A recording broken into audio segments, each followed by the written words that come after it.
I imagine that right now you're feeling a bit like Alice, tumbling down the rabbit hole. Let me tell you why you're here. You're here because you know something. What you know you can't explain, but you feel it. You felt it your entire life. That there's something wrong with the world. You don't know what it is, but it's there, like a splinter in your mind, driving you mad. It is this feeling that has brought you to me. This is your last chance. After this, there is no turning back. You take the blue pill, the story ends. You wake up in your bed and believe whatever you want to believe. You take the red pill, you stay in Wonderland, and I show you how deep the rabbit hole goes. All I'm offering is the truth, nothing more.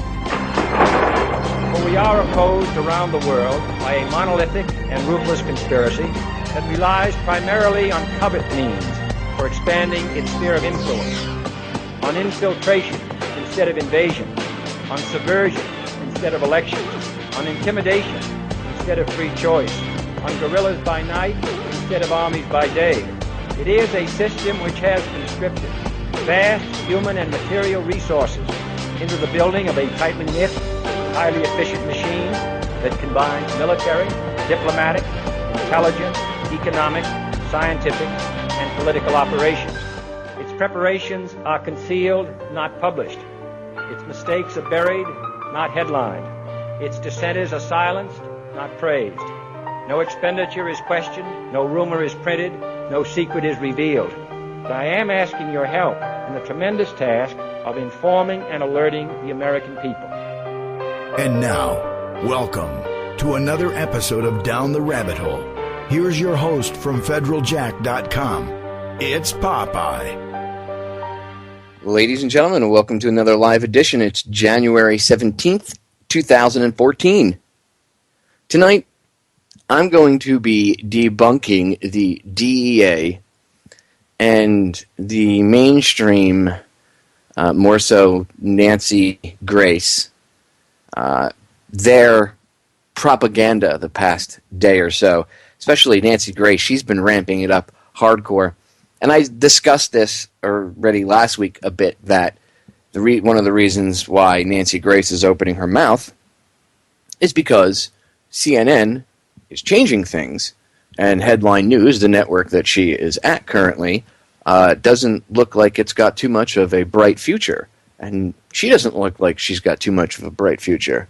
So she, of course, is trying to take on an issue. That way she can get her name in the headlines, get the ratings up. She's doing this for attention. She probably doesn't even believe half the crap that's coming out of her mouth, because when you hear it, you'll see.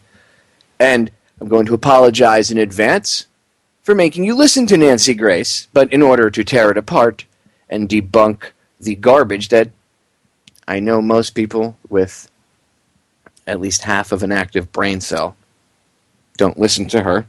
But there are some people that do. Why, I don't know.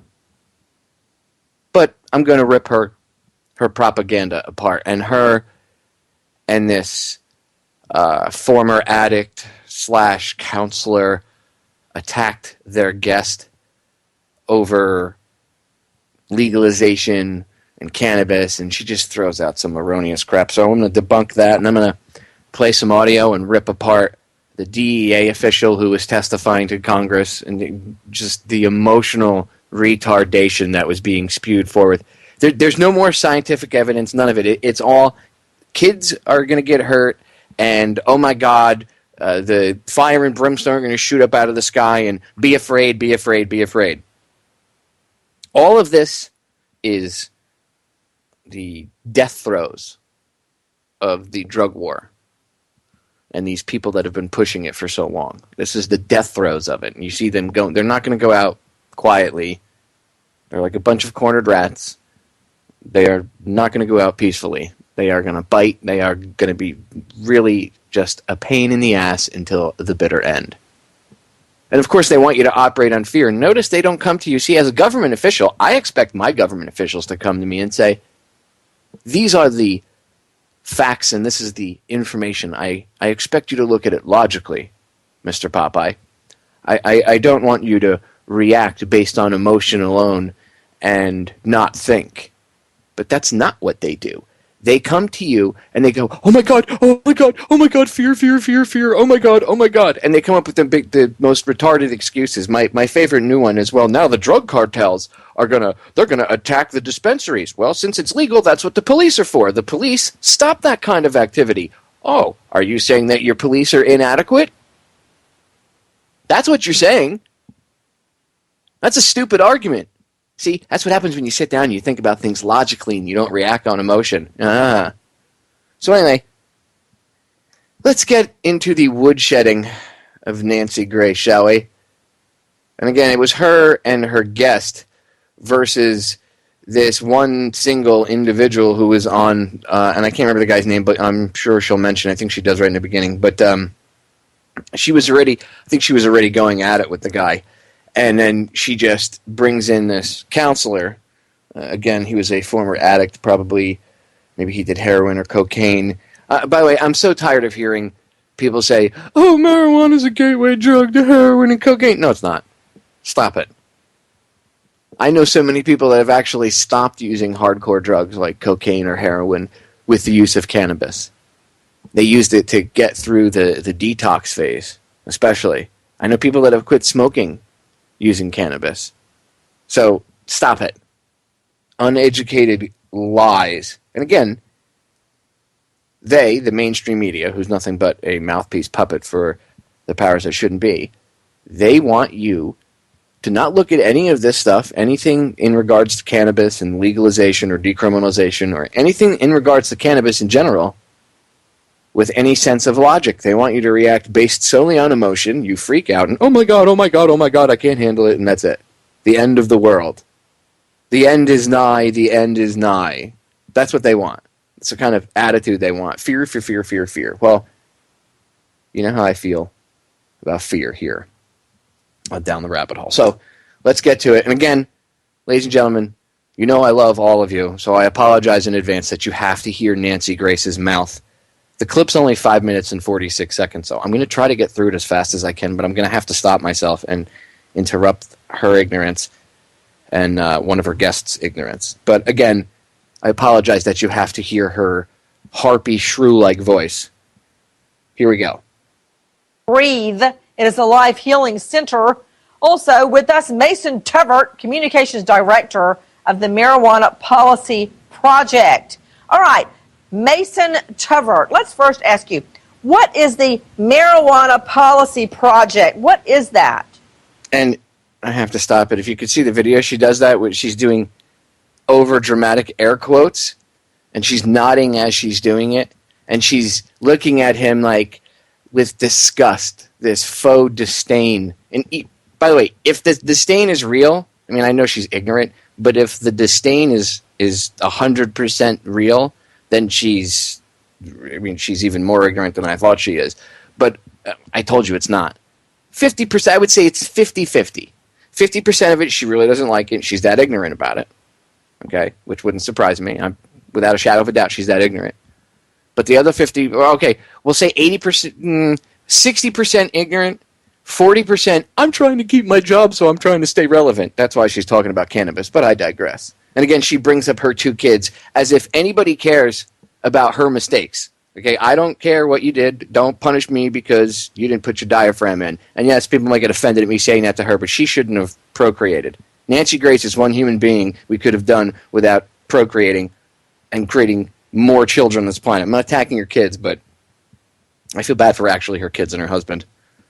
Poor guy. Wait till you'll hear. She even talks about him. You could tell the poor guy's probably henpecked. Oh. I feel, run, dude, run. Anyway, back to the clip. And do you get paid by them?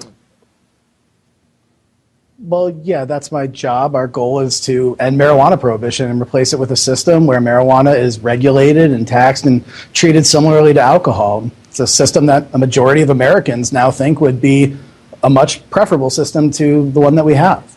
Okay, and again, in a nutshell, if you could, you think marijuana should be legalized because why? I mean, you do know it's addictive, highly addictive, right?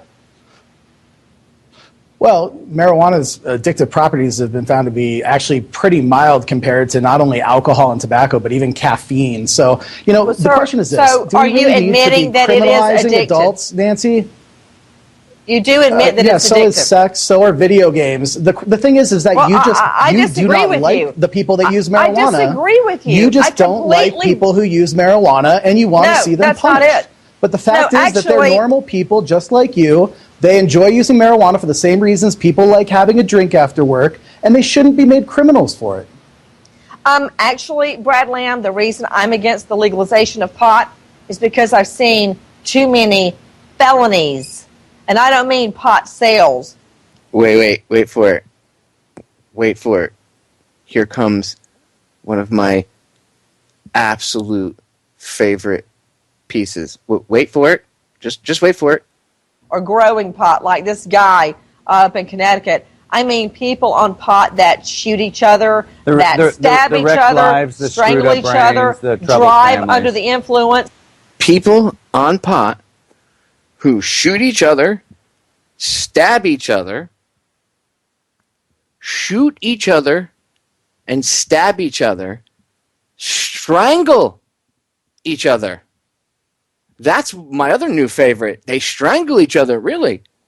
All you people that use cannabis out there, you're all horrific murderers. You stab people, you go around shooting people, you get high, and you grab plastic bags, and you suffocate people. What kind of monsters are you, you dangerous pothead? Oh, my God. I mean, if Nancy Grace, if you actually believed what she just said, then you really, I'm sorry, I'm not really sorry, but don't take this the wrong way, I guess I should put it, but you're ignorant. People don't get high, okay, and smoke pot. Let's rephrase that, because I can't stand that term. People don't ingest cannabis and go out and commit felonies like start shooting up restaurants and rob places. In fact, insurance companies, I think it was about a year ago, the insurance companies put out a report that said that people it was in 2013, I believe, that the users of cannabis are actually safer drivers because they drive slower, and, they're just overall safe. It's actually, if you had to look at anything that you can ingest, and I forget what else was, I know obviously alcohol is, compared to alcohol, the two, there's just no comparison, and what's legal, right? But they won't tell you that. Anyway, I want to try to get through this clip as fast as I can. I don't want to drag out Nancy Grace's voice any longer than I have to for you poor people. But you can see how she's got an attitude already. I'm against it because people shoot and stab and kill. And then the guy next to her, her part of the peanut gallery, keeps chiming in. It ruins lives. The cannabis doesn't ruin any lives, actually. You'll hear evidence coming up of it actually improving people's lives. Yes, you're going to hear that evidence. You're going to hear about how it saved people's lives. You know what ruins people's lives? The war on drugs. And the idiots who pursue it, thinking that they're doing the right thing. The idiots that have actually brainwashed themselves into thinking that they're doing the right thing. Remember, there's a lot of people that wouldn't have jobs if the war on drugs went away. Right? No such thing as perhaps maybe some incentive to keep the war on drugs perpetuating. Right? No. None at all. I know that's a conspiracy, Popeye. Anyway, back to ignorant Nancy Grace and her guest. Kill families, wipe out a whole family. The first time I ever had a pot case. You sound like you're from the 1930s. This female but I have to... Hold on, Brad. The first time I ever came in the first case, it was a plea. And there was this gorgeous lady standing in the middle of the courtroom crying. And I didn't understand. I said, well, what is this case? Somebody else was taking a plea, and they said she's a stockbroker. She got addicted to pot. She ended up losing her job, wrecked her car, couldn't make the house payments on her house. So her I'm sorry, but until I see the evidence of this supposed stockbroker who was addicted to pot and wrecked her whole life, Nancy Grace, you're a liar. Show me. Show me. Show me some sort of proof. If it's already gone through the system, that means it's already been put through the system, it's in public record, and I should be able to have access to it.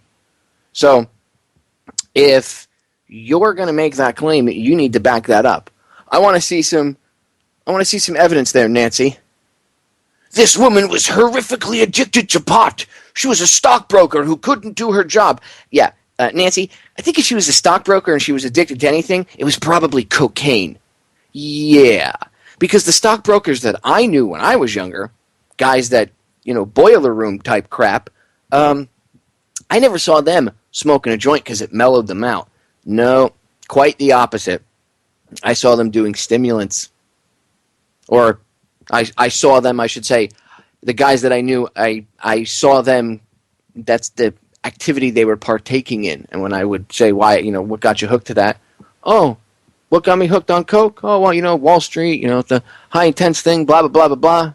Never once did I ever hear any of them say to me, I got addicted to that horrible marijuana.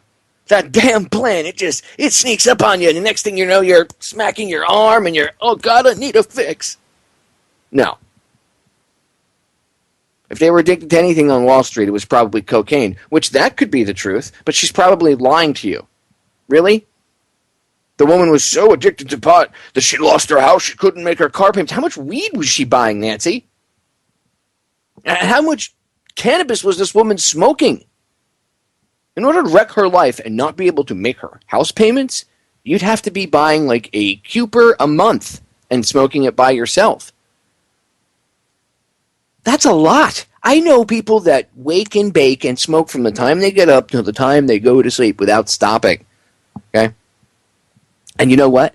They don't smoke that much. So you're lying. See, if you look at her story with any semblance of logic, no emotional freaking out, just some good old-fashioned logic, you see what she's trying to do. She's trying to build a false narrative based on fear, on emotion, to control you. That's what she does. Nancy Grace is a bullshit artist. Husband got custody of the children, so now she has no car, no house, no family, nothing. And the advocates for pot, to your point, sir, that's advocating pot, is they're so thin-skinned. On one hand, they're saying, hey, it's no big deal, it's not as addictive as alcohol or meth, it doesn't wreck as many lives. And then I have all these moms over here with whom I work, and on Twitter, Nancy, who have said, this has wiped out our family. This has caused a lot of pain and suffering in the lives of our loved ones. So the pot advocates have terribly thin skin, and I think there's really the pot profit motive that he's really advocating for more than anything. Brad, let me ask you a question. And pot does wreck a lot of lives. Sir, I work for a nonprofit organization. You're a treatment specialist who gets paid because people get referred to treatment when they get arrested for marijuana. I mean, this is absolutely ridiculous. Oh, bam! See? That's called shutting your opponent down in debate. He was being attacked, and the other guy, no evidence. You notice, let's see, the clip is 5 minutes and 46 seconds in total. We're 3 minutes and 20 seconds into it. Have you noticed that, and yes, the guy advocating for the legalization of cannabis, he's given some statistics. He hasn't thrown maybe some science out there. But have you noticed on the other end, there is none of that. And the guy advocating for it, he's not emotional. He's very calm. The other two are all huffy. Oh my God. It's the way they present it. And by the way, that's done on purpose too. Acting. A lot of times when you watch a TV show, you get emotionally invested in the character, right? You get attached to them because the actor can make you physically, literally, you can physically feel an emotional connection to their character. Well, what do you think these people do when they go on TV? It's the same crap. Except she's more shock value. That's what Nancy Grace is good for. The people that control her know that. The powers that shouldn't be, her masters, know that. She's just a useful idiot. She's nowhere near at the top of the pyramid, but since she chose to open her mouth about this subject and spew ignorance, well, Nancy, to the woodshed we go. There's no Addicted evidence to that marijuana leads to Whoa, violent, aggressive when they're behavior. addicted. Let me correct not you, for nothing. Mr. Yeah, Tucker. 9%. When they According are to the Institute addicted. of Medicine. Okay, according to the Institute of Medicine. By the way, I've not seen any proof that I just gotta stop calling it marijuana. Cannabis. It's a true term for it. Marijuana is a slang term. Cannabis is not addictive. Okay. Yes, your body may. You may be grumpy. Say you smoke a lot for 10 years and you stop. Cold turkey.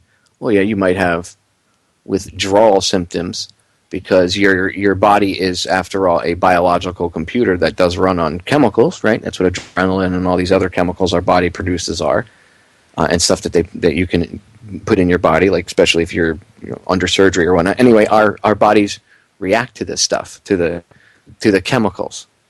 Okay. So these people are trying to get you to live your life like they have the past, it's going on close to 100 years now, based on fear when it comes to things like cannabis. Because if you smoke cannabis, you're automatically going to go out and rape and murder everybody like they said in Reefer Madness. By the way, go watch the original Reefer Madness. A little bit racist based. I mean, the powers that shouldn't be, people like Nancy Grace and her ilk and the rest of these morons on CNN and MSNBC and Fox and all of them, they like to throw racist around or whatever ist term they like to throw around, right? They like to label you something for having an opinion. You don't like Barack Obama. Well, it's because you're a racist, because he's a black president and you just don't like what he has to say because you're racist. Well, that's not really using the term properly. But if you look at how they came across with the original propaganda for ending cannabis, they were trying to scare white people into thinking that the Mexicans and the blacks were going to smoke the marijuana and come rape the white women and burn the towns down. Oh my God, they're going to kill people. And if your white kids smoked it, well, they would just go insane and end up in the mental asylum. This is the kind of crap that they put out there. Anyway, 3 minutes, 32 seconds into this. We got about 2 minutes, a little bit over 2 minutes left. I want to try to get as much up for the break coming up. So let's finish up with Nancy Grace. I got to take some Pepto-Bismol just listening to her. About 9% of people who try marijuana become addictive compared to the moral or ethical core of the work you do, sir. Just because you have a nonprofit doesn't mean that you're doing meaningful work. Anybody can have a nonprofit. Sir, give me a break. Come on. The fact is that a majority of Americans are on my side because your side cannot come up with a legitimate argument for why we should keep criminalizing adults but if for using less harmful it's not as substances than bad alcohol. as meth or alcohol, that's a ridiculous Do you drink, sir? Do you consume alcohol? I Do you don't. consume alcohol? Well, I hate to break the news to you there. Former whatever you were addicted to guy, counselor now. But cannabis is nowhere near anything as horrific and damaging to your body as alcohol or heroin or crystal meth. Okay? Cannabis and crystal meth, two totally different things. Cannabis and heroin, two totally different things. Two totally different things. If you can't understand that, you're ignorant, and it's your fault. Because there's more than enough evidence out there to show you the truth. But if you see it and go, well, that's just propaganda for people that want to get high, well, then you've already closed your mind off. So you're not really being open-minded. You're just going through the motions. Anyway, back to the clip. Clean and sober for 11 years. You never drink. You don't hang out with people who drink. You absolutely are sober. I do. Well, you are one of the hang out with 10% of Americans like that. Well, do you think you know what, I'm a Brad, person I that guess struggled that with makes addiction. you and me complete space aliens, because the last thing I want is for the children, my twins, to see me boozing it up. I mean, when my husband drinks Diet Coke, Brad, I make him put it in an opaque plastic cup. I don't even want them to see him having soda, okay? Well, okay, first off, Nancy, just so you know, diet soda is actually more dangerous than the cannabis, so you should look into that. And second of all, that's what I was talking about the henpecked thing, that she makes her husband do certain things, and you could see if she's making him walk around with soda in a quote-unquote opaque cup, which, okay, I hope that's just talk, because if not, like I said, punch out, Maverick, eject, take your kids and run. I feel sorry for you, homie. And Nancy Grace would sell I'm willing to bet she would sell out her own family for the right dollar. I have no use for this woman whatsoever. Never have, and I never will. She is a talking head. She is manipulative. And she's one of those people that's all about herself. And when you spew garbage like this, there are people that will believe her and will listen to her. And it doesn't matter if you don't. There are people that will listen to her and will believe her. And unfortunately, that causes a problem, because that causes the continuing ignorance, which causes the continuing problem that we have right now. We're on the verge of moving beyond that, but man, they're in their death throes. So when we get back, we got a minute left with this ignorance-filled, I should say, conversation. And then we're going to play the raving emotional madness that is the DEA. Capitol Hill. Stay tuned. We are back, ladies and gentlemen. We're going to finish debunking Nancy Grace and her show filled with ignorance, and then we're going to get into the DEA's just over-emotion and overplaying of fear and just pushing fear because, oh my God, the dreaded cannabis plant, where will we be in 10 years? But we'll get into that. Hour 2, we're going to hear some evidence that you often don't hear. Maybe a little 2-minute soundbite on CNN once in a while with Dr. Sanjay Gupta. You barely ever hear it. You're going to hear some testimony from different people who've used cannabis oil to heal themselves.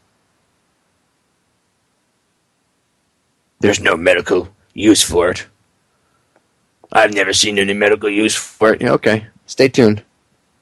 You'll hear evidence to the contrary. But I digress. Let's get back into Nancy Grace and her ignorance. Okay, if they want to make those decisions when they're 18, that's their decision. Yeah, you do have thin skin, Mason. You seem like you can't believe somebody can live without drinking or being high. I mean, first of all, having this argument of they have thin skin, that doesn't make even any sense. You see, what you're listening to is somebody, the guy for cannabis legalization, trying to have a real debate, and then you're hearing a false debate. Remember, I've talked about logical fallacies, right? They're building it based on what? Straw man arguments. It's a logical fallacy-filled argument, and right now, the whole thing is a straw man argument, right? She's going off the rails. And the other guy that's in here with her, that she brought in as her, her backup, I guess, whatever, he comes off, and he hasn't made one scientific statement. He hasn't. All he said is that cannabis is addictive, and it's just as bad as crystal meth or heroin. That's what he's equated it to, okay? And, said the other guy just can't stand the fact that it is, and that he's wrong, pretty much. And that's it. That's their stance. Do you understand this? I mean, when you go back and listen, the beauty of the archives is you can go back and play this as I, play the clip. You can play it over and over again. Or, I'll even tell you the name of the clip. You can look it up on YouTube. It's just type in HLN's Judge Nancy Grace states, and then that should bring up the title's a little bit longer, but that should bring it up. So just type in HLN 'S Judge Nancy Grace states, and that should bring up the video, and then watch it. Okay? you'll see there's no real argument. There is none. It's almost 6 minutes of filler with no real argument. All they did was get this guy, they dragged him into this argument, okay? And he was smart. He didn't allow himself to get dragged in too much. You could tell the guy knows how to debate, and he realized what they were doing. And he didn't want to get sidetracked from the issue and get into it, which, you know, when you get on these shows, you only have a certain amount of time. So he realized what they were doing. But it's important that I point this out to you. I'm not worried about him realizing what they did. I'm sure even if he didn't realize fully, I'm sure somebody explained it to him later. It's important that you understand this, ladies and gentlemen. It's important that you know. I know most of you probably can't stand Nancy Grace, but it's important that you look at this stuff and realize that the argument that's being put out there, and it's the common theme that's being put out there. It doesn't matter if it's Nancy Grace spewing it or somebody else, even on another network. It's this common theme of ignorance, and it's the same thing. Oh my God, you have to be afraid. It's gonna destroy the earth. How about it stands to actually help in many different ways? And I've gone over this on many different broadcasts. I had Rick Simpson on.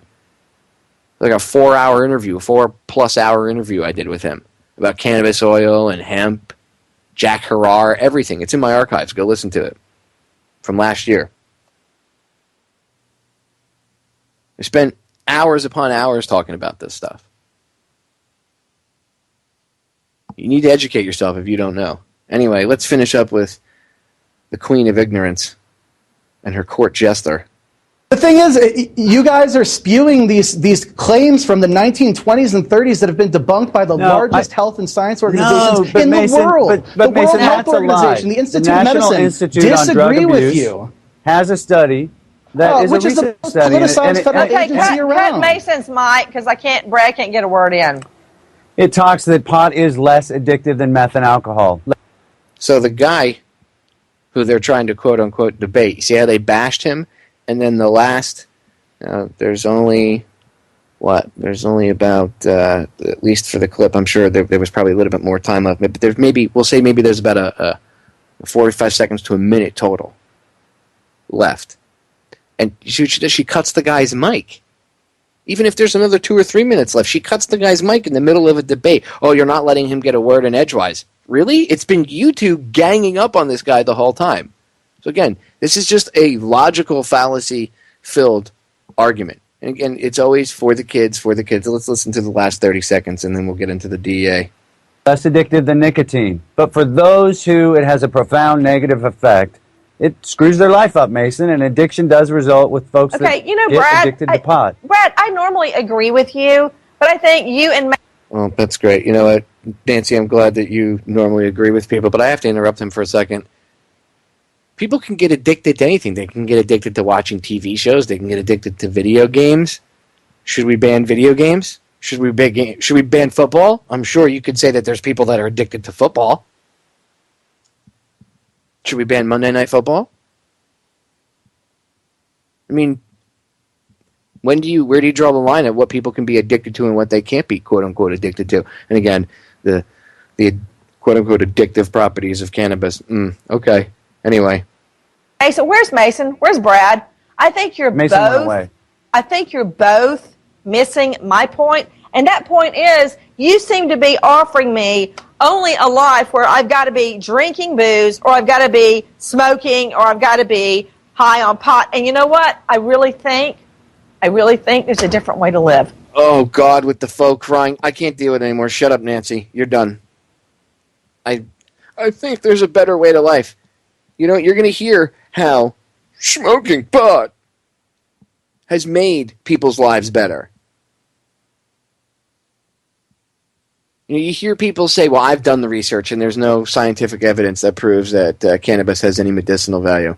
Well, then you haven't done the research, because there's tons of it out there. That means that you've been so lazy and so slack with your work that even a blind, retarded monkey could have found the info that you supposedly can't seem to find, right?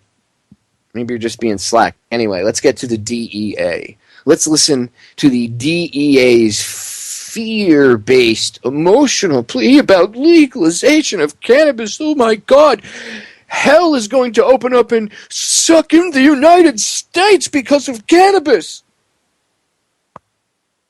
You're the senior DEA official in charge of enforcement, and the department announced that they weren't going to enforce some drug laws in states that voted to have other type of marijuana policy.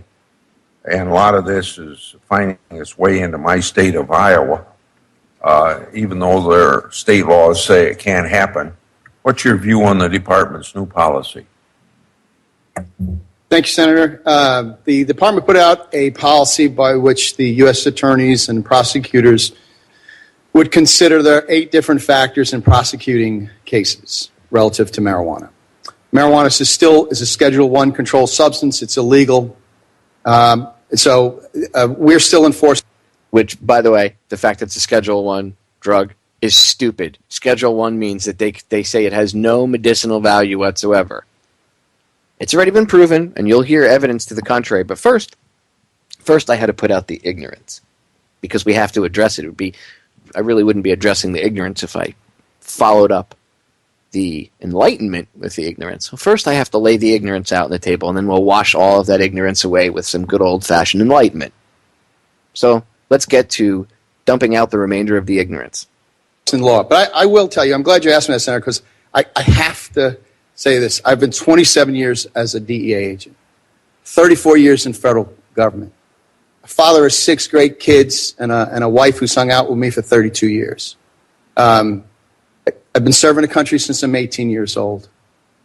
I have to tell you this. And I served in the great state of California for 9 years as a new agent. And I went with you to Redding, California. You don't remember, there was more hair here, when we established an office up there for meth. I must tell you this, because it would be wrong for me to tell you. Going down the path to legalization in this country is reckless and irresponsible. The department has set up factors, sir, and I get that. I'm talking about the long-term impact of legalization in the United States. It scares us. The treatment people are afraid. The education people are afraid. Law enforcement is worried what is going to happen. In every part of the world where this experiment has been tried, it has failed time and time again. And here we are. The voters have decided to do this. It's going to impact. I'm going to stop that right there for a second. He's a liar. In every country in the world, if they've tried this, it's been a failure. Time and time again. That's a lie. Portugal. The Netherlands. Go look it up. 2 countries, right off the top of my head. What was it? Peru or Uruguay? That they're going to do. I can't remember, that they're going to legalize drugs too. They're going to do the same thing. I can think of 2 countries off the top of my head that I know that things have gotten better. Portugal. And again, the Netherlands. I've been to the Netherlands. I've been to Amsterdam. I spent almost a month there. I can tell you that even in the seedy sections, where you do once in a while have a drug dealer come up to you, and they don't, it's not like here. They walk up, as they walk past you, they go, coca, or they'll, heroin, or however they want to say it, whatever they say. Sometimes poppy, whatever. But not like here. Not like downtown Miami. And I'm talking a city that's much older and more transient. If you've been to South Beach or Miami and you think, wow, there's people from all over the world here. Yeah? Go to Amsterdam. That's a crossroads of the world. Yet I didn't see even a quarter of as many homeless people on the streets. Or quote-unquote crackheads walking around. They have cannabis cafes. See, that's a lie. Time and time again, it's failed in these countries. You're a liar, sir. I mean, he's outright lying in his testimony. And see, the problem is the people that are up there talking to him, they didn't ask him there on a level of combatants. They asked him there as a person of, we trust your opinion, please guide us. That's the stance that they have with him. It's not like they're battling with him. Okay, they're not having it out with him. They're really not. Feinstein speaks at the end for a brief moment, of course, even though who cares what that evil reptile has to say. And no, that's not an ad hominem. I really think that woman's inhuman, along with a bunch of others. And when I say reptile, of course, I'm kind of being half sarcastic. I don't really think she's a reptile in human skin, like V or anything, but she's cold as a snake, as is Pelosi and the rest of them. But anyway, I digress. I don't want to be taking ad hominem shots at them because I don't want to lower myself to their standards, even though they are all scum. Anyway, back to the emotional plea from the DEA. Remember, it hasn't worked. Doing this in other countries, it hasn't worked, even though you should go look up Portugal and the Netherlands. Anyway. The state, the surrounding states, and California's done, ma'am, you know that. California's turned around and done a lot of great things, what they're doing, what they're seeing, and I wish some people would take example of what's happening. There are more dispensaries in Denver than there are Starbucks. I think you're telling me that federal law ought to be enforced. What I'm saying, sir, is the idea somehow that people have in our country, and to the extent that some legislators do, county elected officials do, that this is somehow good for us as a nation, sir. That this is good for the next generation of Americans coming up is wrong. It is a bad thing. And this body will get its door knocked on 10 years from now and say, how did we get where we get? People are going to ask us 10 years from now, how did we get where we're getting? And can I just put it in context with Afghanistan? First of all, in 10 years from now, if things stay on the track that they are, and say within the next 5 years it's legalized completely across the country, and the federal government stops going after cannabis growers or people that use cannabis, and it's no longer criminalized at all, whether it's the feds, local, state, county, city, whatever, it does not matter. All across the board, it's left alone, it's taxed, so they're making some revenue. I mean, you want to pay off the deficit, how about we pay it off by legalizing and taxing it? There's only, I don't know, a ton of money to be made if you wanted to tax it, right? But no, there's no benefits. And anyway, in 10 years, if things stayed on that track, we would be looking back going, how did we get here? Well, we got here because eventually people finally grew up and stopped living in fear. That's what we would say in 10 years. They want you to believe it's going to be like Mad Max, Road Warrior, if cannabis is allowed to be, quote-unquote, legalized throughout the land. Oh, my God! The end of the world! You have no idea the kind of hell you want to unleash. Ugh, just ignorance. And, of course, the guy's getting all emotional. And first of all, if the emotion's not fake, which I think at least a large portion of it is, but I'm willing to bet that a large portion of his emotion is genuine because he's filled with ignorance. And it's like the blind leading the blind here. These are the people that make our laws. At the International Drug Enforcement Conference that was held in Moscow, which is a planning and an operational meeting that we have every year, where we partner with new partners. Last year, we were in Moscow, 100 different nations. Can I tell you, we're sitting there, the administrator and I meeting with everyone, whether they be political leaders or law enforcement leaders. Almost everyone looked at us and said, why are you doing this?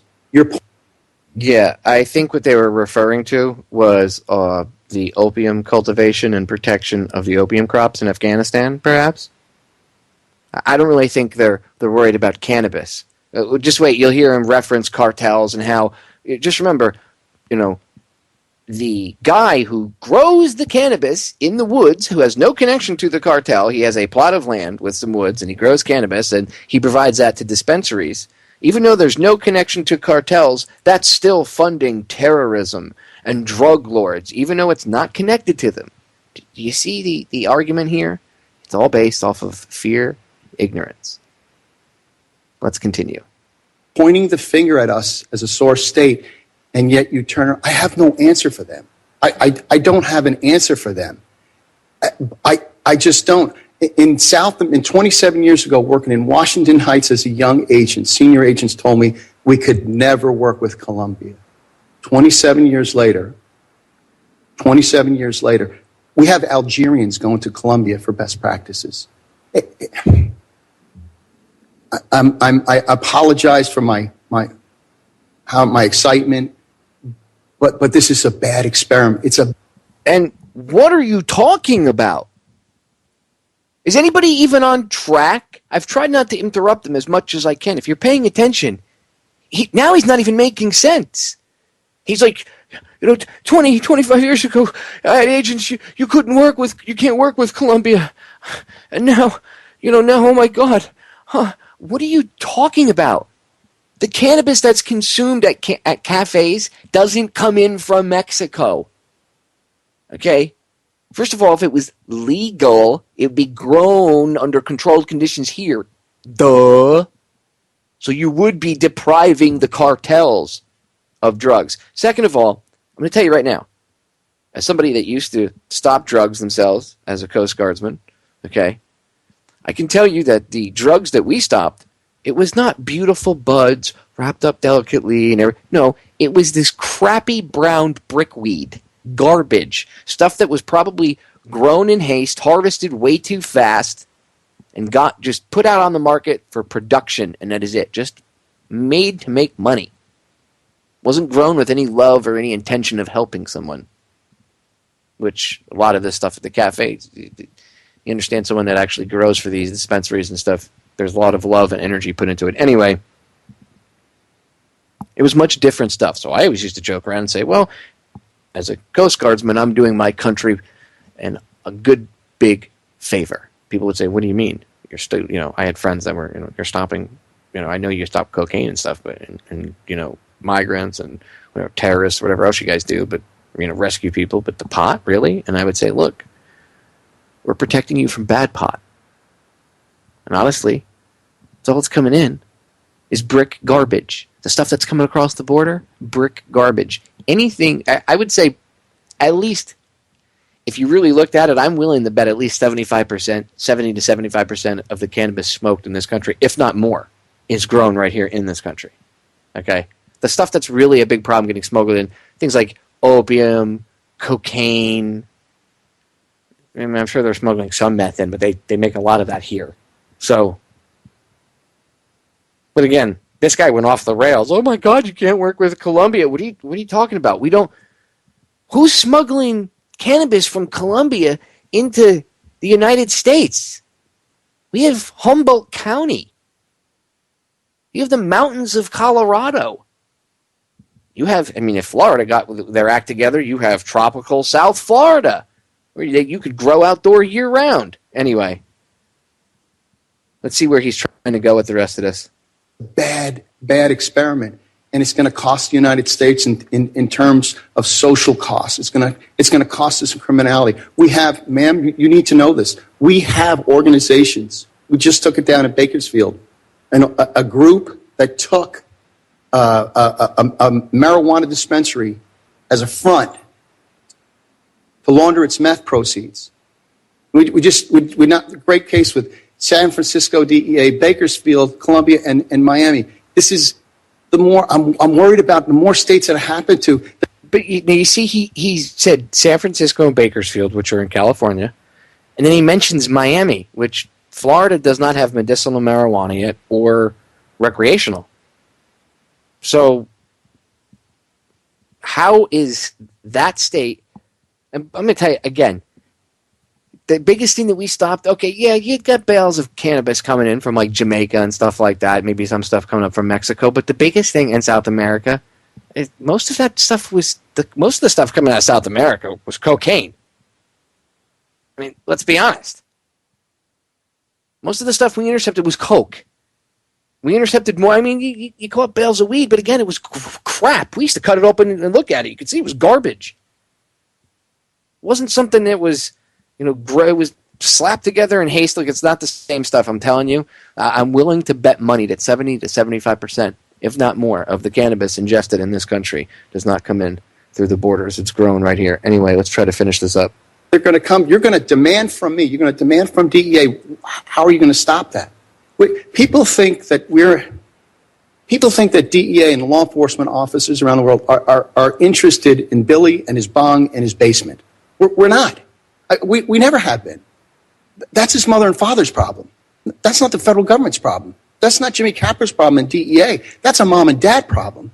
What I'm interested in, what DEA has always been interested in, is the trafficking groups that want Billy to be puffing on his bong, the groups that are selling dope to our kids because they live off the backs of addiction. That's what they want. And I think sometimes get lost because there's been great things that have been done here in the United States. His whole argument makes no sense, by the way, okay? His whole argument makes no sense because he's saying that, the DEA isn't worried about Billy smoking his bong, right? Well, but you are because you're closing down cannabis shops that the cannabis is grown here in the country. Well, it's controlled by cartels. No, it's not. I'm sure there maybe are spots where stuff's grown that is cartel controlled, I'm sure. But no, the majority of it is not. You're a liar. So your argument really is invalid and actually doesn't have a foundation to stand on. The DEA is against these drug cartels benefiting and profiting from getting our kids addicted to things like marijuana. Well, then why wouldn't you legalize it here? Because the cartels, if it's legalized, obviously it's going to be regulated and taxed. People won't have to go to the cartels. Case in point, people in Colorado got pissed off. They got pissed off last week, right? You heard it in the news in the week before because the price of cannabis went up. How much was it for an eighth, 3.5 grams? How much was it? It was around $50. Actually, it was about $40, and then they got something else. So it was between $40 and $50. That's street value. So they were paying street value because of the price had to go up because of there were so many people buying it legally, right? And what did it only went up to current street value. You see, it was already kept lower because it was legal. Takes the profit out of the cartel's hands, at least for cannabis anyway. Of course, that's not their mainstay of their money. Mainstay would be cocaine, ecstasy, opium, heroin. Anyway, we'll be right back. Stay tuned. Ladies and gentlemen, we are back with hour number 2 here on tonight's live edition of Down the Rabbit Hole. I am your host, Popeye from FederalJack.com. Tonight's edition, I'm going over cannabis. Tonight, I'm focusing on the mainstream media's attack, more so Nancy Grace, the capitalizing ambulance chaser that she is, her attack on cannabis, and which is the same mainstream talking point attack. And I'm also going over the DEA's emotional rant. I don't even know what to call it because the guy wasn't even making sense. I mean, he didn't even go someplace with it and then came back. And where we left off, I'm going to finish it up and then I'll comment as much as I can, but I'm going to try to give the remainder of my time as much as I have to the audio clips I want to play for you because there's just so much evidence, and it's not just about me rambling on and you guys hearing my voice, but to me, you know why I do this. It's about getting the message out to you and getting the information out to you. So I have a ton of stuff that I have to fit in hour number 2. Anyway, let's finish up with this DEA official ranting to Congress. Now, when we left off, he actually made the argument for legalization, decriminalization, just stop going after it altogether. He made the argument for it. actually, instead of against it, because he, we're against cartels, and we don't want the cartels to be making money off of things that get our kids addicted. Well, then obviously legalizing it would take that out of the hands of the cartels and actually put tax profit into your hands.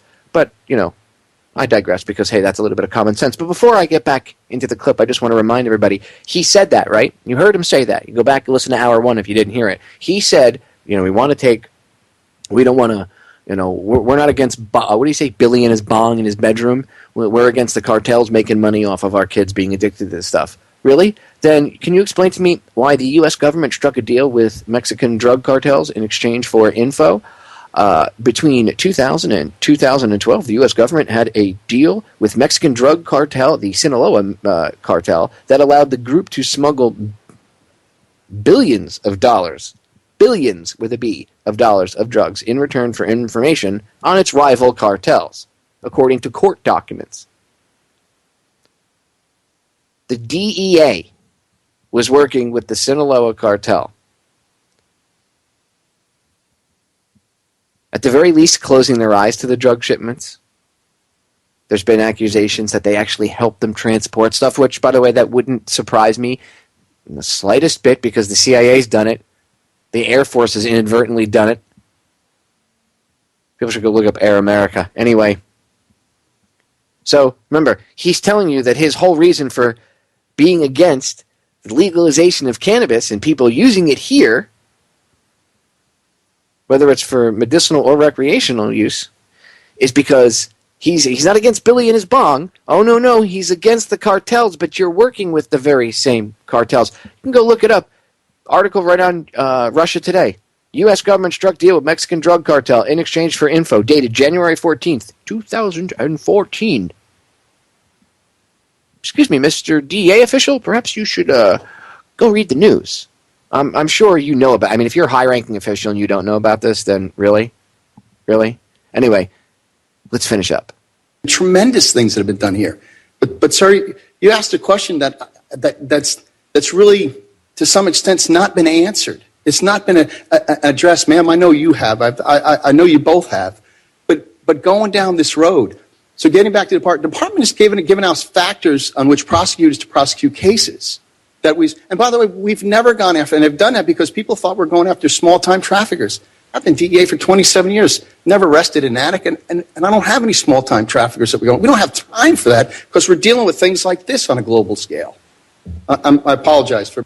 So you don't have time for quote-unquote small-time traffickers, yet you're raiding cannabis cafes, cannabis shops that are legal. The people that live in that state voted it's legal, they have it there. That state makes tax revenue off of it. You're raiding those shops. The DEA is raiding those shops. I thought you were worried about the quote-unquote global war on drugs. And again, if you're worried about the global war on drugs, then why are our Marines standing over in poppy fields in Afghanistan right now, guarding them while they grow poppy? Oh, by the way, I believe it was 2013, record opium production for Afghanistan. Go look it up. I just saw that one the other day, too. But the DEA is worried about legalizing cannabis because that's what's really the scourge of the underworld right now. Total lies. I'm going to submit my questions for three more questions for answer in writing. Okay. It's fine. Yeah. So would you Senator. folks answer some questions I submit in writing, because I have to go. Thank you. Thank you. And very thank you much, all Senator for your Grassley. participation. Let me just address Mr. Capra's I think I'm going to statement, stay and which listen to what you say. I see one of great law enforcement frustration, and I tend to agree. I oppose the legalization of marijuana in California with most of law enforcement. We beat it back that time. Whether we'll beat it back the next time, I have no clue. I believe that it is the wrong thing to do socially. I believe that it is a gateway drug. I believe that it leads to other things, and the fronting for methamphetamine is one of them. It's one thing to use it with a doctor's prescription to ease pain.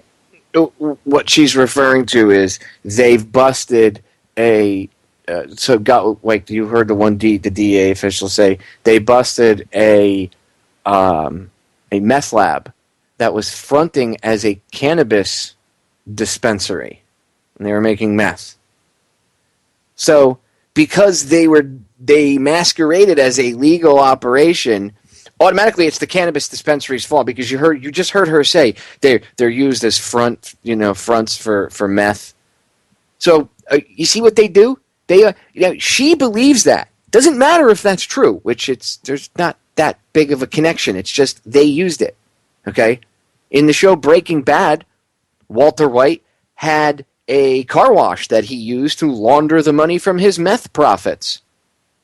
So, would that mean that we should outlaw car washes because they could use that business to launder money? Oh, they could use any business to launder money or as a front to do something else. They could have had a shipping store. They could have had anything. They could have put it up as a front for a friggin' little mom-and-pop hardware store. It doesn't matter. So what would they have done if they had put it up as a little mom-and-pop hardware store if that was the front for the meth-making place instead? Then what would they have done? What would the excuse then have been? Well, we need to outlaw mom-and-pop hardware stores. Only huge Home Depots. That's the line of thinking here from Dianne Feinstein. Anyway, let's finish up with her. I want to get into the evidence that there's positive effects for it.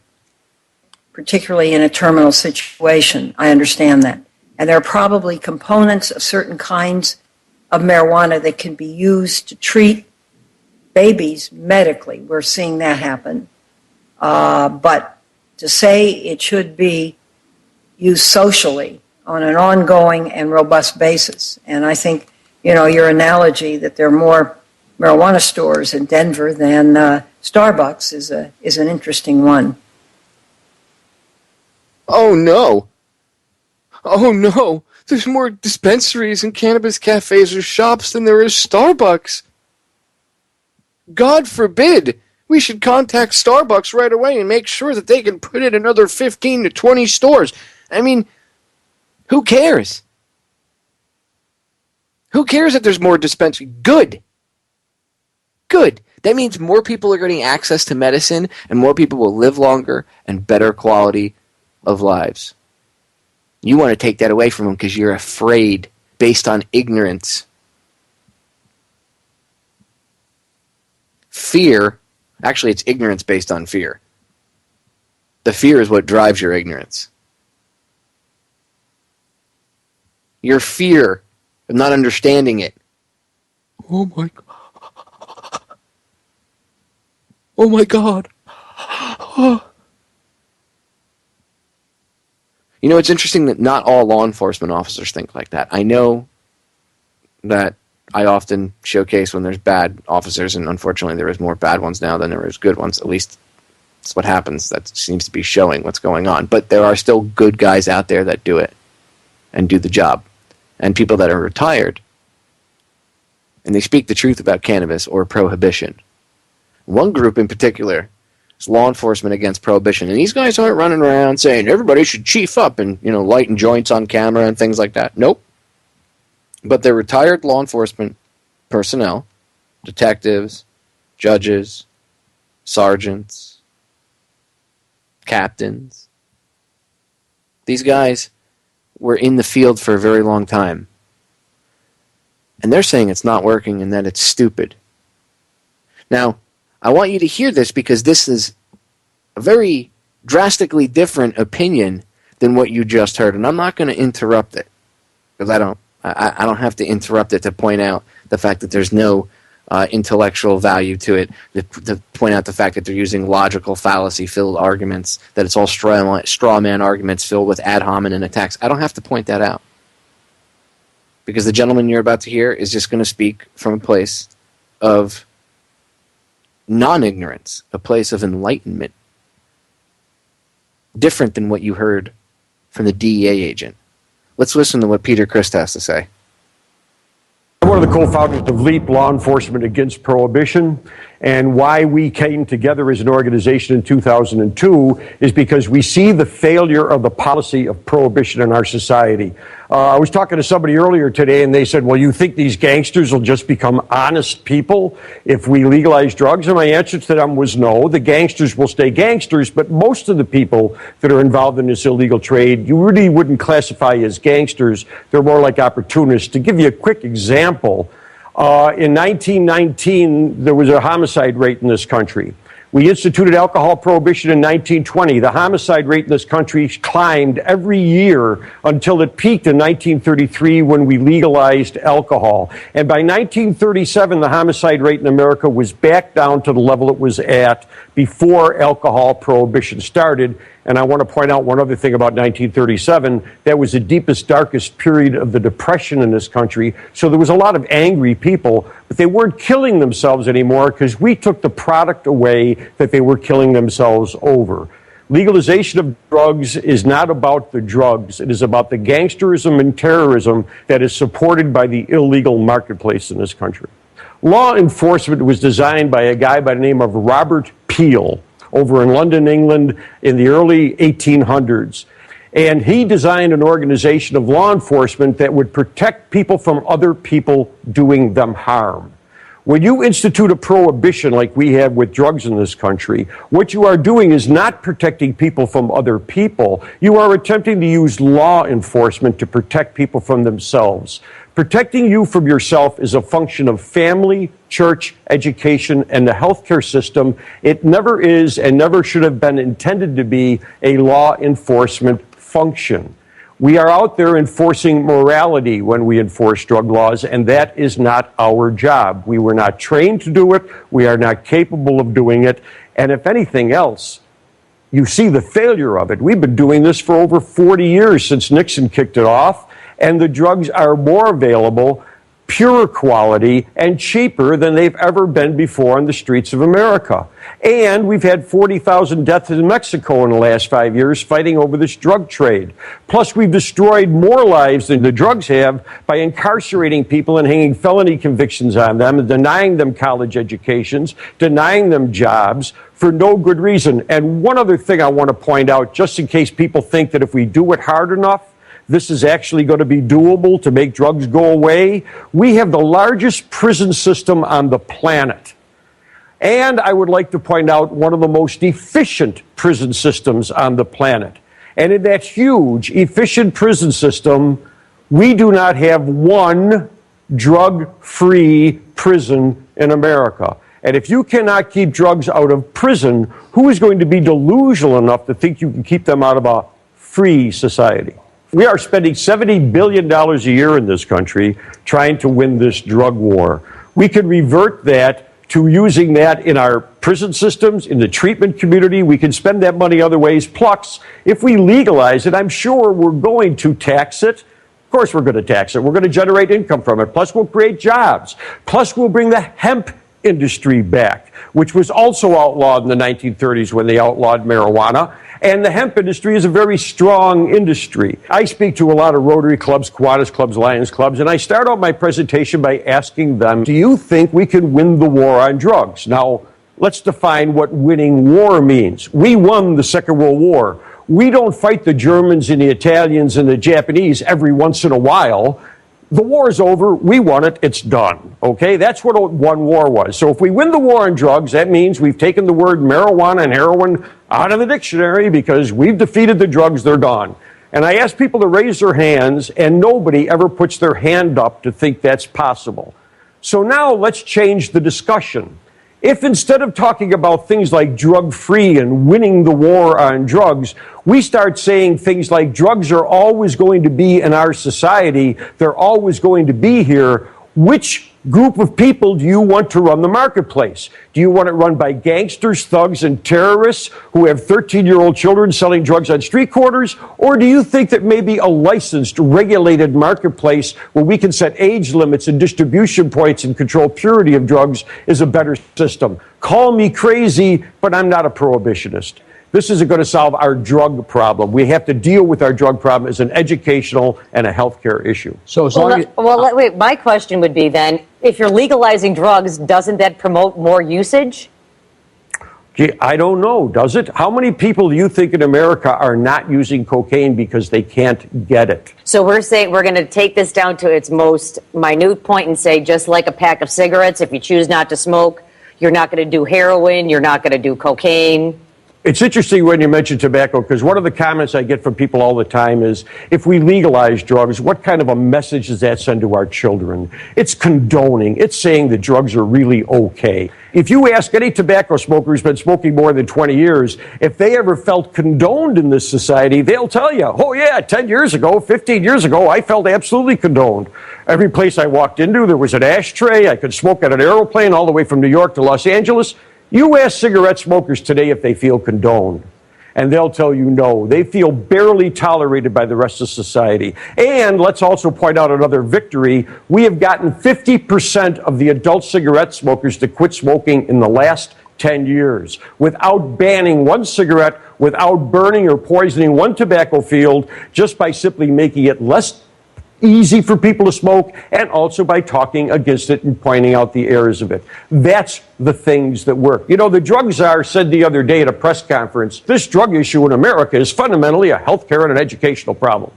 And nobody asked him, what other healthcare and educational problems do you think we should use the criminal justice system as our main approach to?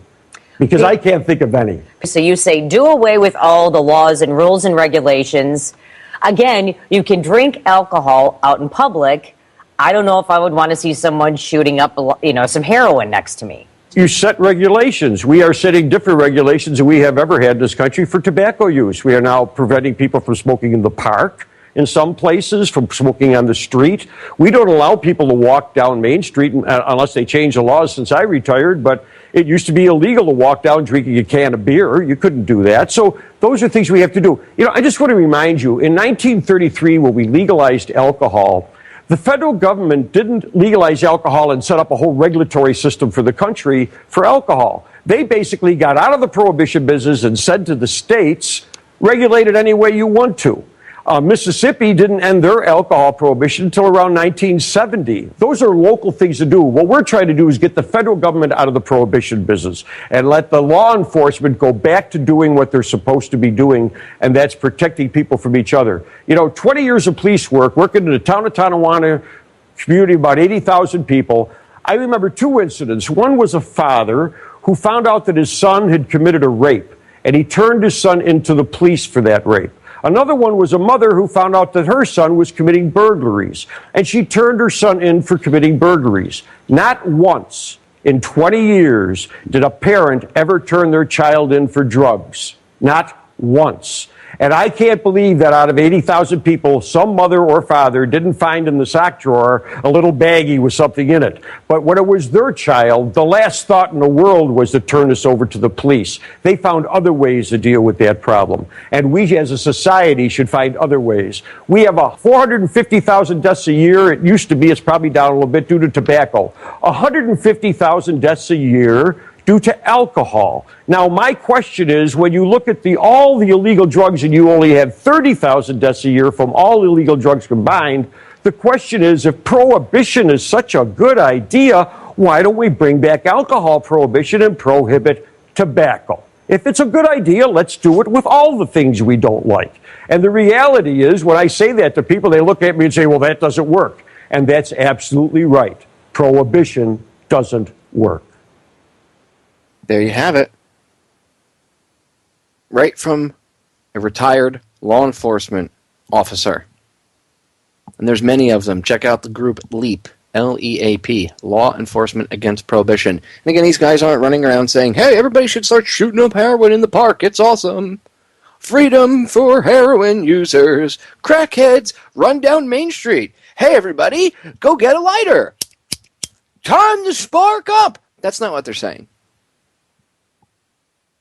They're trying to talk to you with some common sense. And he's right.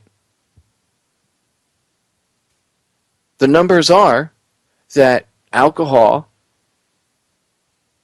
does show that alcohol is much worse. Whether it be injury, arrests, problems. Let's ban alcohol again. I know everybody's mouth just dropped. What? I want my beer when I go watch a Sunday football game. Or whatever sport. I go to a baseball game or a football game or soccer game. I want to sit down with my beer. I'm sitting with my buddies. We're in a fantasy football league. We meet up at a bar. We have beers. We watch the games. Well, no. That should be prohibited. Because, look, people get drunk and they have DUIs and they kill people. And alcohol is addictive. People can get addicted to it. So, look, for your own protection, we should ban alcohol again because it's bad for you. I'm just saying. No? No? We shouldn't ban that? Okay. Well, why shouldn't we ban it? Because we already did Prohibition and it didn't work. We had a higher rate in crime, higher murder rate. It funded the mafia, the mob, organized crime. Actually, rum running is where NASCAR came from.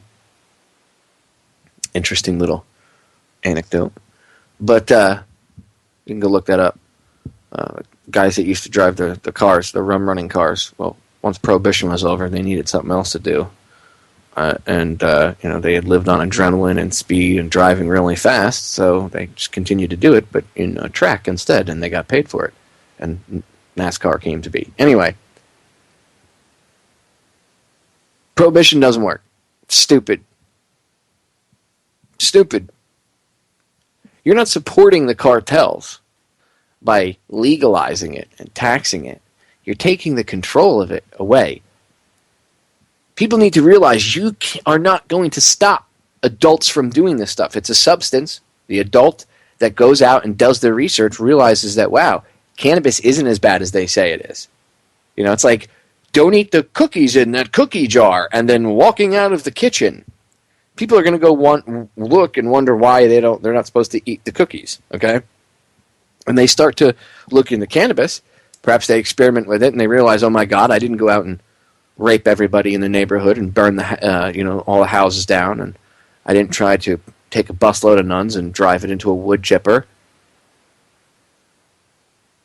No, I had some open thoughts about life. Maybe you had a couple problems in your life. You had a couple roadblocks, and suddenly you found the answer to those roadblocks because you were able to sit and smoke, or maybe it alleviated pain or whatever.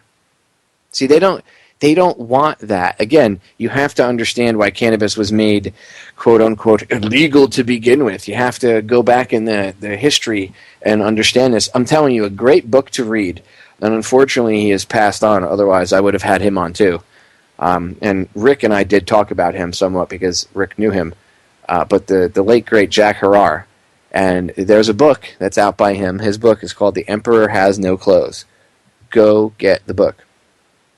You want to learn how they made cannabis illegal?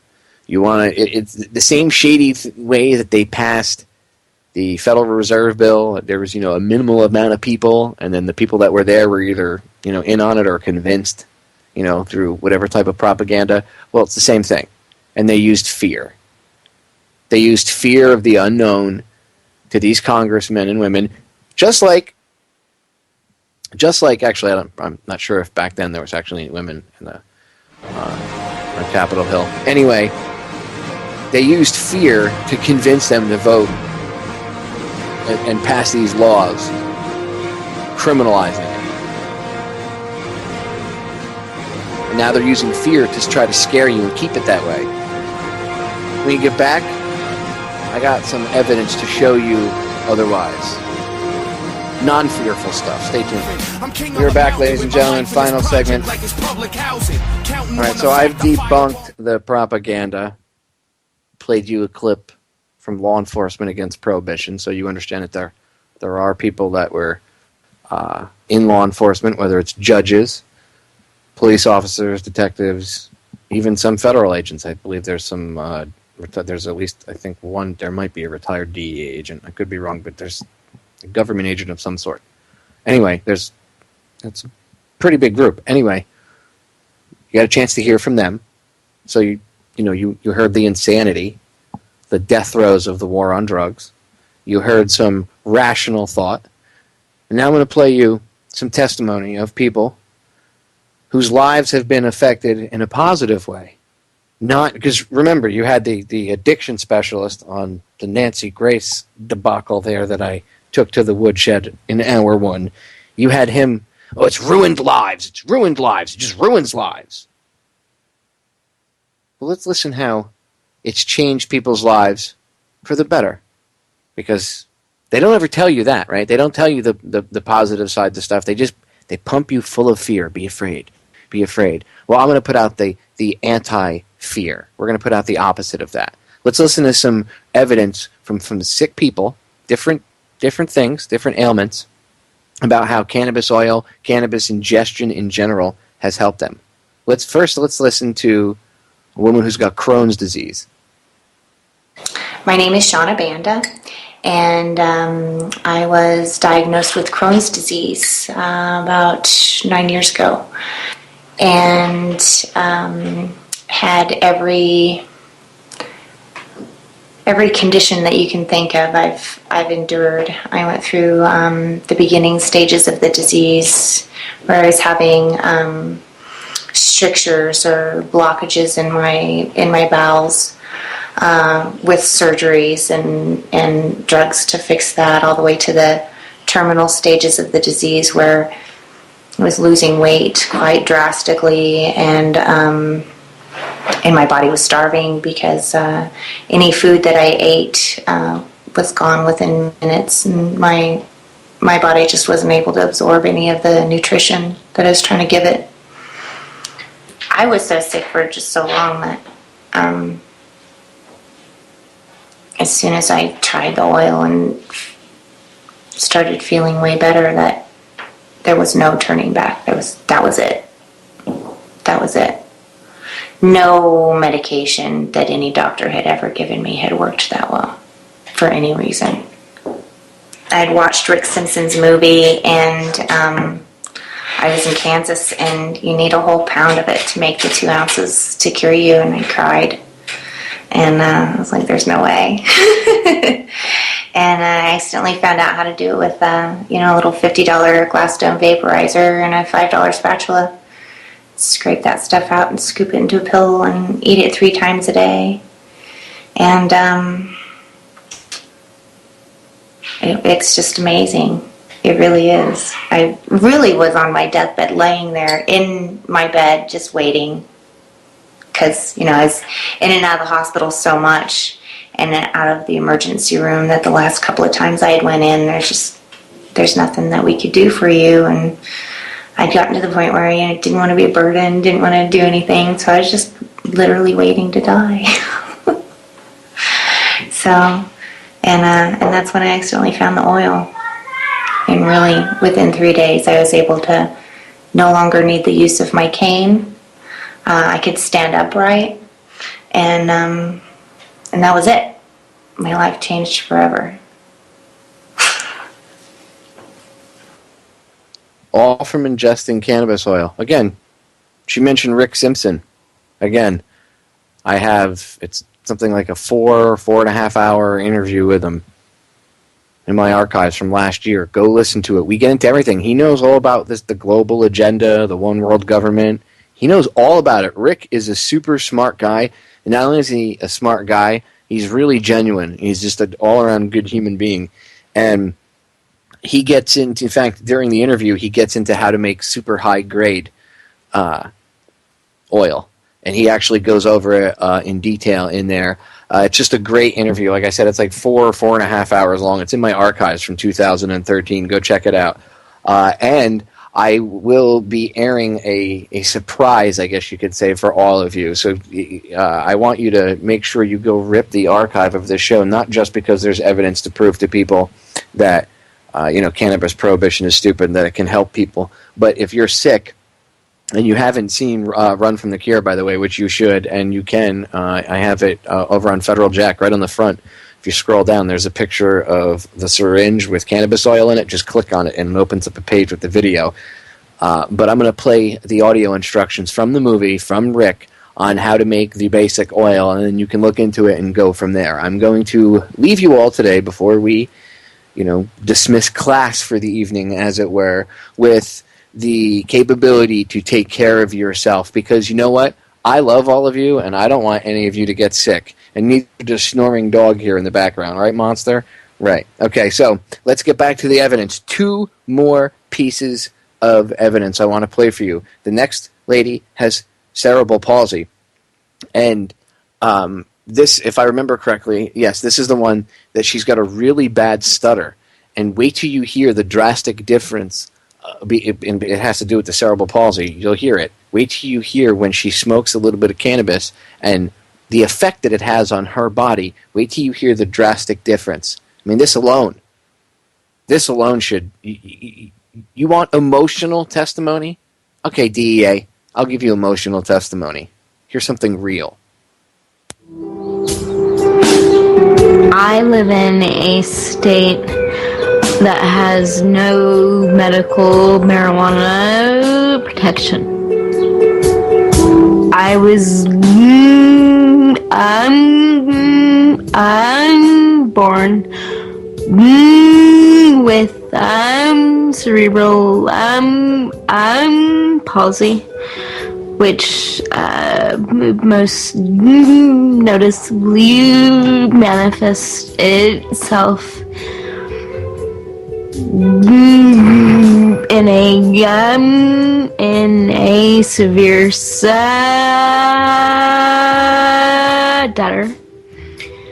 and the right side of my body is much noticeably weaker than my left. I have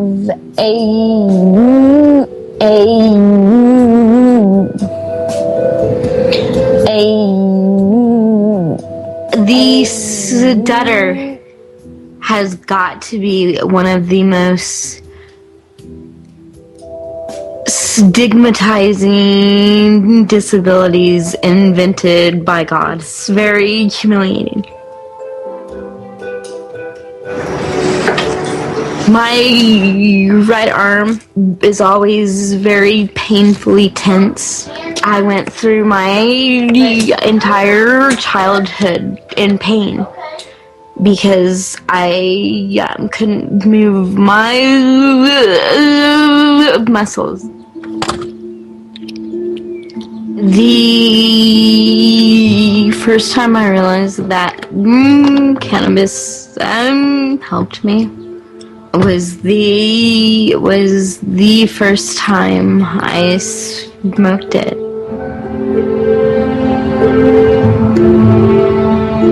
It's been 3 days since I smoked.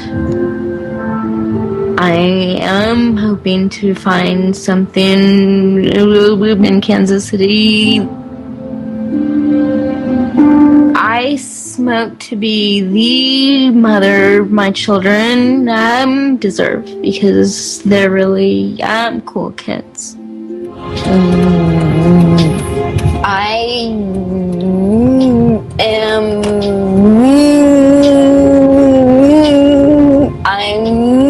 in downtown Kansas City, looking for cannabis. Why?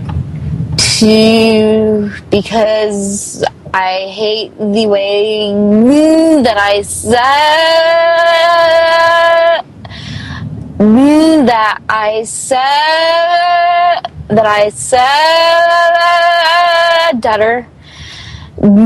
and it's It's the most effective treatment that I've found.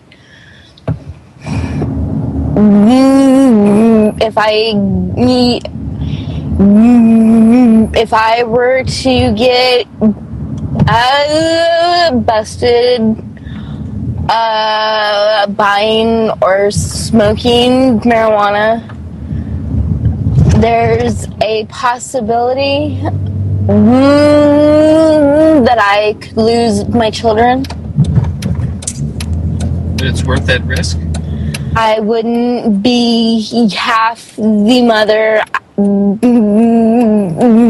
I am without it, because I would just be in way too much pain. So yeah, being a good mother to my children is the most important thing in the world to me.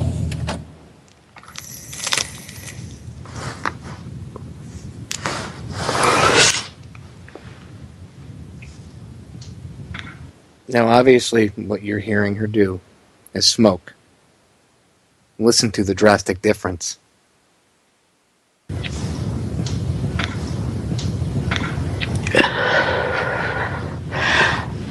After about the third hit is when I began to feel the tension dissipate.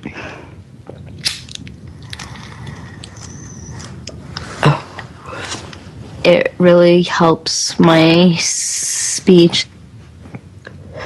I feel much calmer, much less rushed, and I feel like I can control the muscles that I couldn't control before I smoked.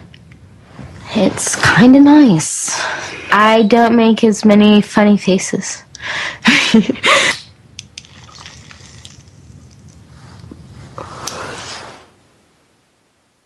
You want emotion?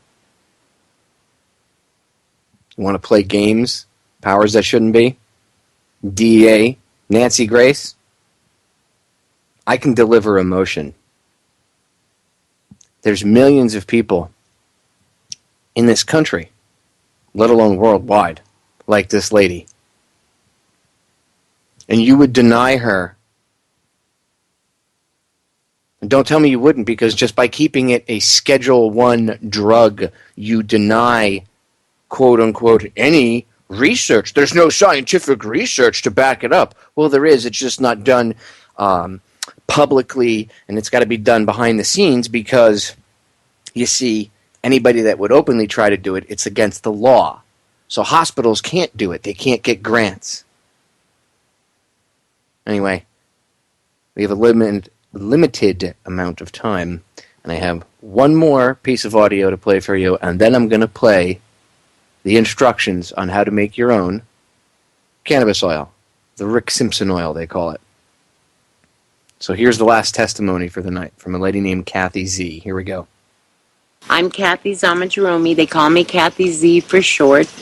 I'm a retired pediatric oncology hemonc nurse. I also took care of many other children. I'm now able to meet some of these people that I've cared for in the medical marijuana community, and to be able to help them use this medicine to improve the quality of their life today. And some of the things that this medicine is helping are things that the medicine I gave at that time was a side effect of it, like the spasticity or the different side effects of the AIDS medication or cancer treatments. And now I can look back and say, this medicine would have been so helpful all those years for the children. The government has these laws that are completely foreign, that are not even based on truth. How can we enforce a law that is built on falsehood? I originally used medical cannabis by smoking it with the osteoarthritis that I have and the different ruptured discs and other painful conditions that I have. The smoke would not completely take away the pain, but it did help some. But I was still taking large doses of Norco, and that ended up, I was on antidepressants and sleeping pills. It wasn't until I started eating edibles that I realized that I could maintain my level most of the time. But what I found with edibles was that I had to consume too much during a day's period, and I couldn't eat that much. So then the next step for me came with the tincture.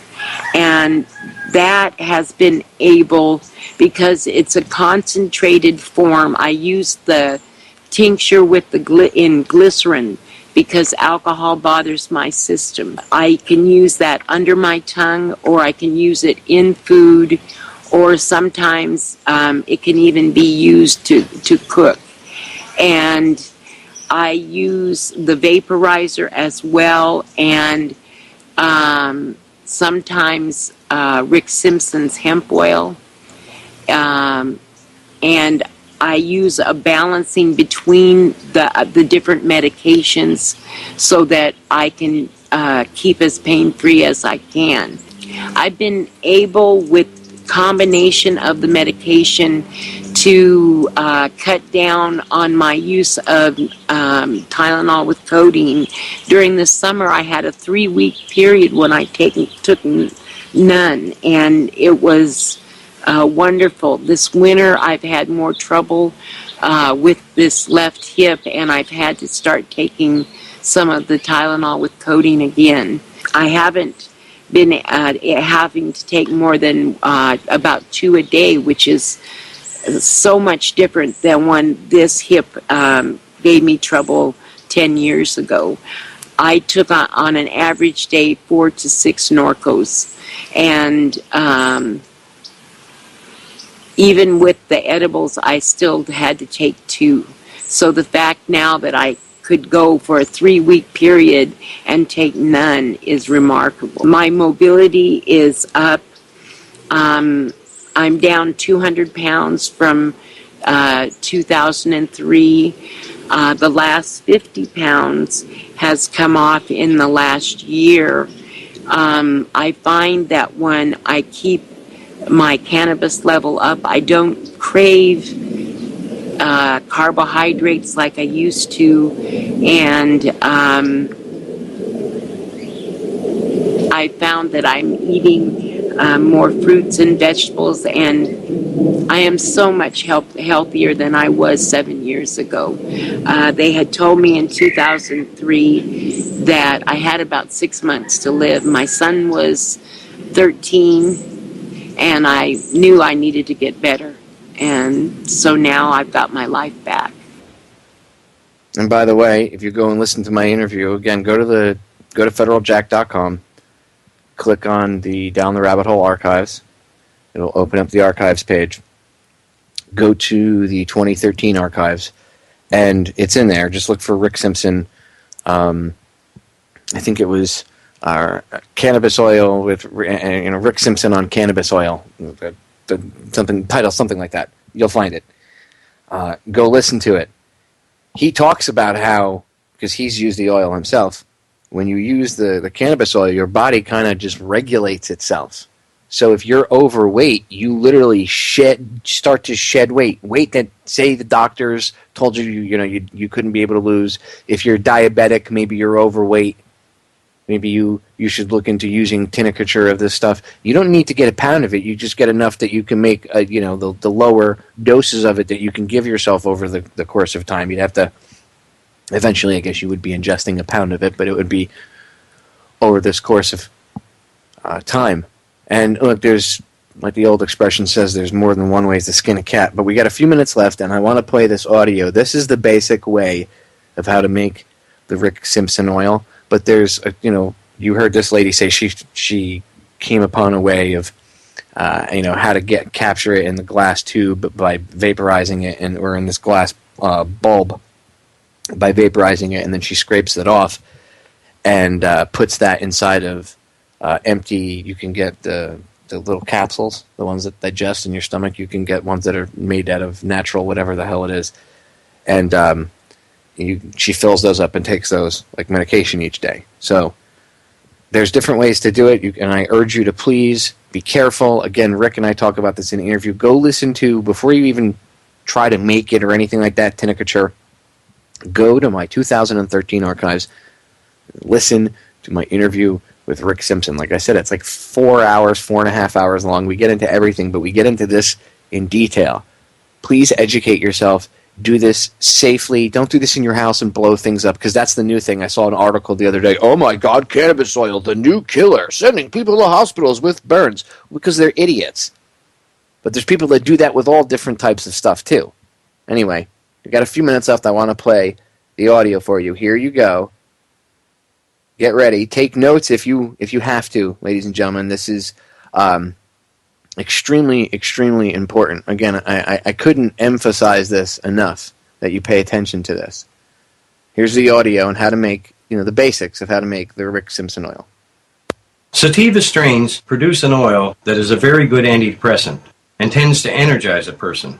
But most of the hemp oil I produce comes from indica strains. Indica strains tend to relax a person and give them more sleep. Rest and sleep are part of the healing process. Place the starting material, preferably good bud, in a plastic container. Dampen the bud material in the container with the solvent you are using. Then crush the bud material. After the bud has been crushed, add more solvent until the material is completely covered. I generally use pure naphtha, but 99% isopropyl alcohol also works well as a solvent, as do many other substances. Work and stir the contents to let the THC dissolve into the solvent. This process takes 2 to 3 minutes. Drain the solvent from the starting material and put it through a coffee filter. The solvent now resembles the color of gasoline due to the presence of the hemp oil in the solvent. Make sure the area where you are going to boil the solvent off is very well ventilated. The idea is to carry the fumes away from the boiling solvent to reduce the danger of an explosion or fire. Special care must be taken to avoid red-hot elements or a spark of any kind that could ignite the fumes from the solvent. I have found that an electric rice cooker boils the solvent off very effectively. Bring the solvent oil mix in the rice cooker to a boil. Use a fan to carry the fumes from the solvent away. As the solvent boils off, continue adding more solvent oil mix until it is gone. As the level in the boiling pot comes down for the last time, add 8 to 10 drops of water. Since the boiling point of water is much higher than the boiling point of the solvent used, this water that was added allows the solvent to be released as the oil thickens. As the last of the solvent is being released, it is a good idea to lift the rice cooker and keep the contents in the cooker moving. This helps release any remaining solvent and also protects the oil from too much heat. At no time should the temperature of the oil go over 290 degrees Fahrenheit.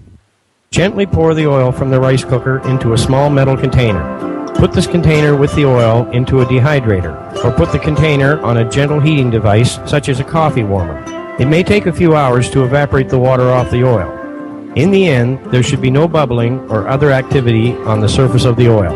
When the oil is hot, it is quite runny, but as it cools, the oil takes on the consistency of a thick grease. Generally, a pound of good hemp bud will produce about 2 ounces of high-grade oil.